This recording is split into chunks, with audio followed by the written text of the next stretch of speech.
ఆంధ్రప్రదేశ్ పెన్షనర్స్కి సంబంధించి శాసనసభ ఒక సంచలన ప్రకటన చేయడమే జరిగింది. ఏప్రిల్ 1న అమలు చేస్తూ మనకి కీలక ప్రకటన చేసినట్టుగా దీంతో మనకి సంబరాల్లో పెన్షనర్లు అనే ఒక తాజా సమాచారం మనకి ఇప్పుడే రావడం జరిగింది. ఫ్రెండ్స్, పూర్తి డీటెయిల్స్ చూద్దాము. వీడియో స్కిప్ చేయదండి. మన ఛానల్ని ఫస్ట్ టైం చూస్తుంటే ఖచ్చితంగా ప్రతి ఒక్కరు సబ్స్క్రైబ్ చేసుకోవడానికి ప్రయత్నం చేయండి. అప్పుడే ఇటువంటి ఇంపార్టెంట్ అప్డేట్స్ పొందవచ్చును.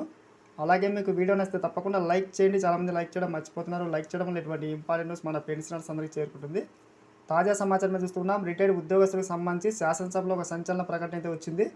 ముఖ్యంగా పెన్షనర్స్కి సంబంధించి ఇది ఒక అదిరిపోయే శుభవార్త. 2018 జూలై నుంచి డిఏ అరియర్స్ను పెన్షనర్లు, సిపిఎస్ ఉద్యోగులకు ప్రభుత్వం చెల్లించిన విషయం తెలిసిందే. అయితే సాంకేతిక కారణాల వల్ల, కొన్ని ఇబ్బందుల వల్ల చాలామంది పెన్షనర్స్కి అరియర్స్ అయితే అందలేదు ఫ్రెండ్స్.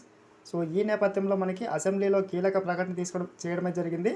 సో ముఖ్యంగా పెన్షనర్స్ అందరికీ కూడా మనకి గతంలో ఉన్న అరియర్స్, ప్రస్తుతం ఉన్న అరియర్స్ మొత్తం చెల్లింపులకు సంబంధించి శుభవార్త అయితే చెప్పింది. ఇక్కడ చూస్తూ ఉన్నాం. సిఎఫ్ఎంఎస్లో డిఏ అరియర్స్ బిల్లులు తిరిగి సమర్పించేందుకు వెసులుబాటు కల్పించాలనే అంశాన్ని ప్రభుత్వం దృష్టికి తీసుకెళ్లడం జరిగింది. సో ఈ నేపథ్యంలో మనకి గుడ్ న్యూస్ అయితే వచ్చింది ఫ్రెండ్స్. సో ముఖ్యంగా ఖచ్చితంగా మనకి ఏప్రిల్లో మనకి ప్రతి ఒక్కరికి పెన్షనర్స్కి ఈ యొక్క డిఏ అరియర్స్ బిల్లులు అయితే అందబోతున్నాయి. ఇక్కడ చూస్తూ ఉన్నాం. ఈ సమస్య పరిష్కారంపై మనకి పరిష్కరించే దిశగా నెల రోజుల్లో, అంటే ఏప్రిల్ 1 నుంచి మనకి చెల్లింపులు జరుగుతాయి. గమనించండి. లైక్ చేయండి. Thanks for watching.